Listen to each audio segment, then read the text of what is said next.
see if we possess this. If I can borrow something from the hip-hop era that Ice Cube and Das EFX said that you better check yourself before you wreck yourself.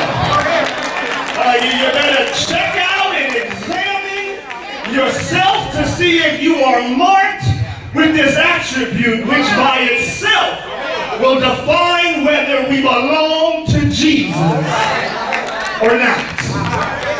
And so I was looking at the text and I was saying there's got to be something more. There's got to be something more in the text Jesus was saying. So I looked at it and I looked at it and I looked at it and I said, it really don't say much else. But then what I did, Dr. Betty, was I looked at what it didn't say. What it didn't say is the number of theological degrees that you have will determine whether you belong to Jesus. It does not say whether you can preach or sing like nobody else.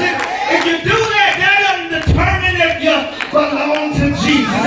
It doesn't say the number of clergy colleges you got determines whether you belong to Jesus. It doesn't say the size of your Bible will determine whether you belong to Jesus. It doesn't say how big the cross you wear around your neck will determine whether you belong to Jesus. But what it says is, if you love one another, that will determine whether you belong to Jesus.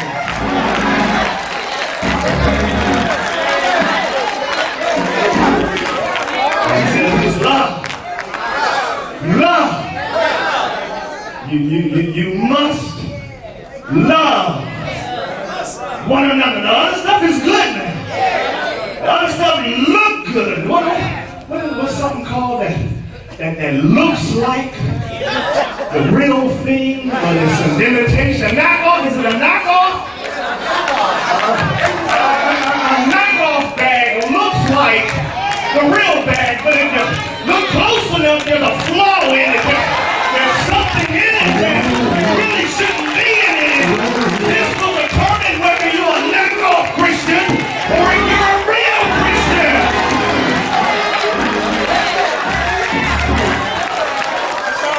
Doesn't matter what I say. Doesn't matter what I say. The way I love or the way I do not love will determine for myself whether I'm grown or whether I even belong to Christ. Whether I love or don't love will determine if I am an authentic Christian or a knockoff Christian.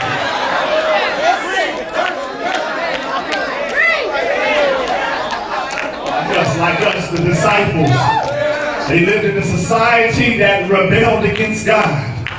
But the problem with this is that not only has society rebelled against God, but God's own professed people have rebelled against him as well. Because when it comes to this irrefutable test, it appears as if we all struggle a little bit with making this text a reality in our own lives.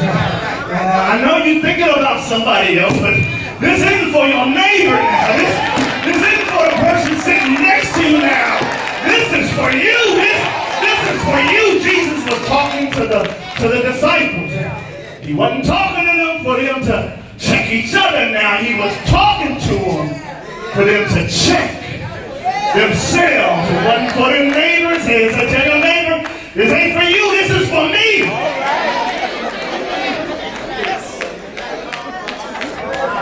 We got to check it because this requires for us to demonstrate attributes within us, challenges us. And as a matter of fact, Bishop, it hurts sometimes. But you have to notice this text in the entire context of the 13th chapter, because in this chapter was the final night before Jesus gave his life. And it is in this chapter that Jesus exemplified love. He explained love, and then he exhorted his disciples to follow his example. Because if you look at the first verse in this chapter, it said, the writer said Jesus loved the disciples, and he was getting ready to show them the full extent of his love. Because when you love somebody, you gotta show it to them. I can tell my wife I love her all as much as I want to, but if I'm not willing to show her how much I love her, she'll never really understand how much I love her. So Jesus is just, he's saying, I'm going to show you how much I love you. The text says that he took off his outer garments, and he took a towel and he wrapped the towel around himself. He exposed himself before the disciples. Anytime you love somebody, you exposing yourself to be hurt. You exposing yourself to be damaged. You exposing yourself to be cut down, and yet that's what Jesus did. Took it off, tied it around, and to wash the feet of the disciples, showing them that if you really love somebody, you're willing to serve them. He said a little bit later that the master must become the servant.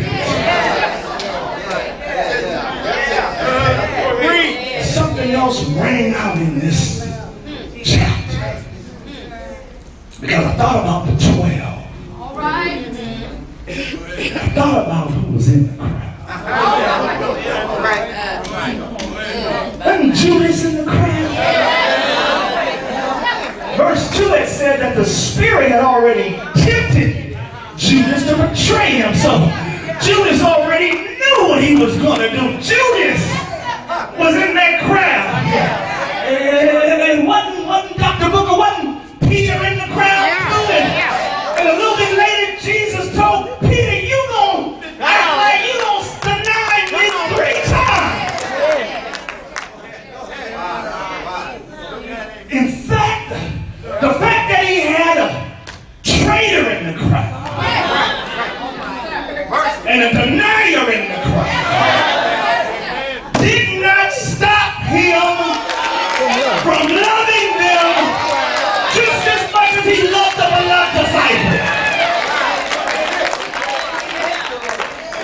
Don't you know when you love one another, you've got to love them the same? And doesn't matter what you know they're going to do, doesn't matter what they did, doesn't matter what you think they're going to do, you got to love them all the same.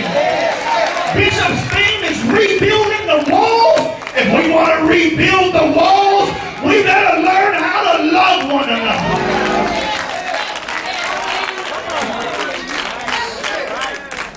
Jesus says, I'm giving you a new command. Not really sure how new it was. Jesus had a way of switching it up a little bit, raising the stakes. You know, you should love the Lord your God with all your heart, soul, and mind. You should love your neighbor as yourself. When you got a problem loving yourself. So Jesus said, I'm going to show you how you are to love. You're going to love the way I love you. And if I could just borrow something from Paul, because Paul talks about love in the 13th chapter, doesn't he?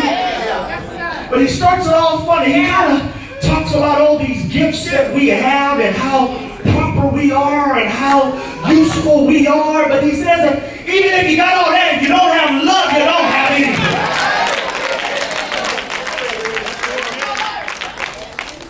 And then he kind of breaks it down. He says in the 4th verse, love is patient. And love is patient. Love is patient. Love is patient. Patience means that you have the capacity to be wrong, but you don't look to get even. And patience means that when someone does you wrong, you're not going to hold it against them. Love is patient. Love deals with adversity. Love deals with stress. Love deals with people cutting you and trying to set you up. Love deals with all that. Love is patient. And then out of patience, you give kindness. That means you bless when they curse. You lift up when they tear down.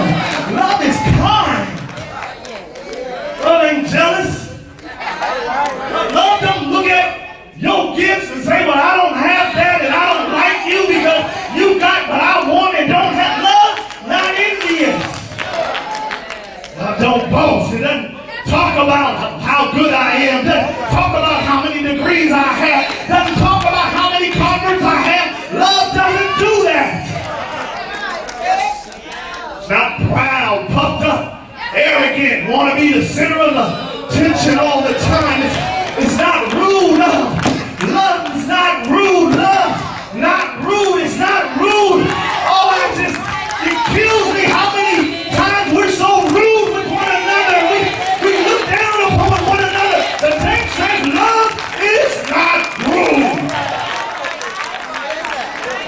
You want to talk about what love is? Love's not self-seeking. It's not looking out for number one. It's not looking out for what I can get. Love doesn't do that.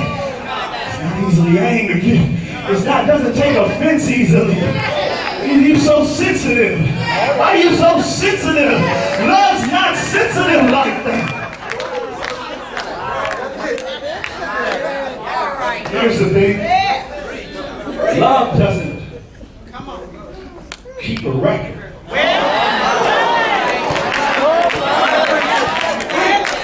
You want to be a disciple, right? Love don't keep track of how many times you did me in. Love doesn't keep track of how many times you talked about me. Love doesn't keep track of that. Oh, I'm so glad that Jesus don't keep a track of how many times I cut him, how many times I disappointed him, how many times I denied him, how many times I did him in. I'm so glad Jesus doesn't keep track of that.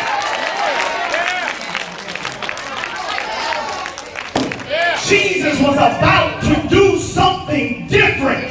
He was about to usher in the power of the church. And he wanted the disciples to understand that you're going to catch this vision. You got to have love in your heart. You can't have envy in your heart. You can't have hate in your heart. You can't have bitterness in your heart. You got to have love.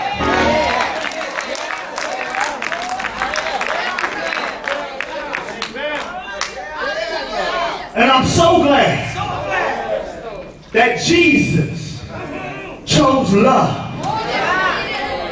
I'm so glad, Dr. Booker, he didn't choose my degrees. I'm so glad he didn't choose my money, because I'd be in trouble if he chose my money. But I'm glad he chose love, because love suited my case. Because there was a time I was lost in sin. I didn't have a clue.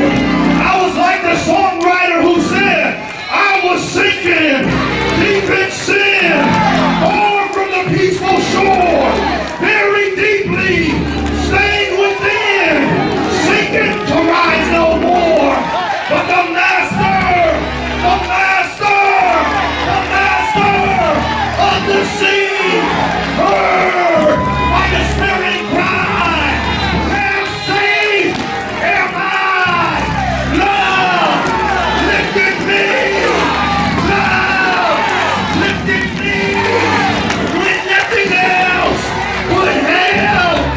Love, love,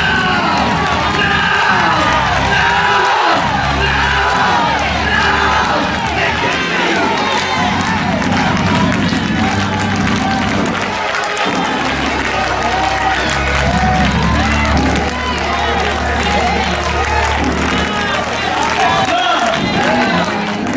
That'll make the difference. Listening to the play last night.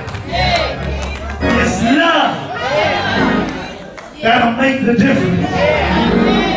Them folk don't want to come from the streets in a hateful church.